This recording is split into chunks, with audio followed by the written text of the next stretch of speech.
Cleanliness always comes from filth, and brightness always comes from darkness. The meaning of this classic quote is, although maggots are dirty, they change into cicadas and drink the clear dew of the autumn wind. It is a metaphor for successful people and growth, meaning that the growth process of unique people is not smooth from the beginning. Interestingly, their growth is like a seed sprouting from rough ground. Although they experienced failure and frustration in the process of growth, it became the foundation for their strength and self-cultivation. Looking at historical figures, Nelson Mandela endured discrimination and oppression in Africa and 27 years of imprisonment, eventually becoming the President of South Africa and leading racial reconciliation.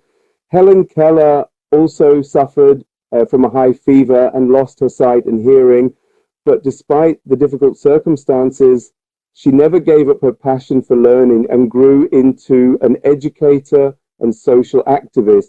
Their lives were able to achieve greater growth because they had severe trials, adversities, internal training, transformation, and the process. Just as a caterpillar emerges preciously and becomes a butterfly, difficulties were a process for growth. The meaning of this classic quote is, rotten grass has no light, but it becomes a firefly and brightens the summer night.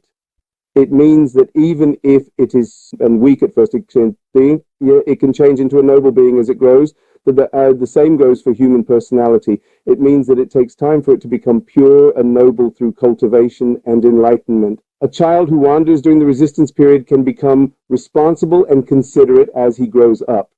This is the image of an immature person in his early years, gaining experience and developing understanding and tolerance for others. The meaning of this classical proverb is, purity always comes from filth, and brightness always comes from darkness.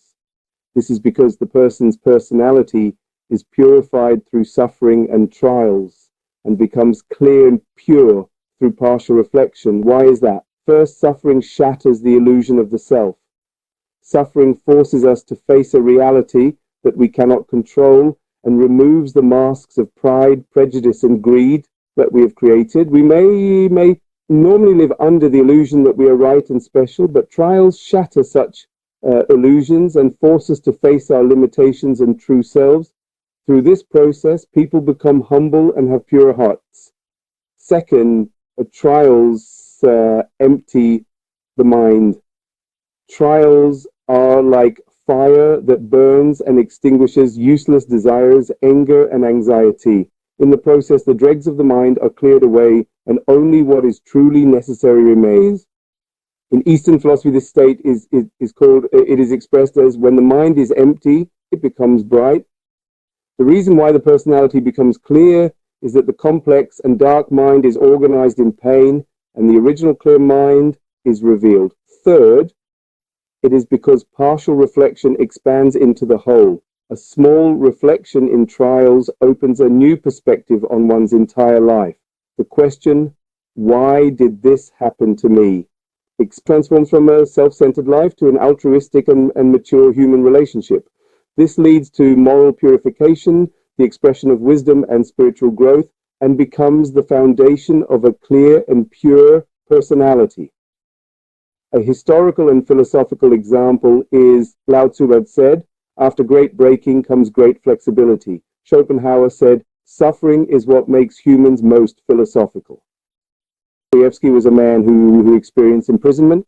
He experienced poverty and imprisonment, but his early literary works deeply explored the purity and darkness of the human mind. The process of truly shining in the darkness and gaining enlightenment within is what led to the perfection of personality.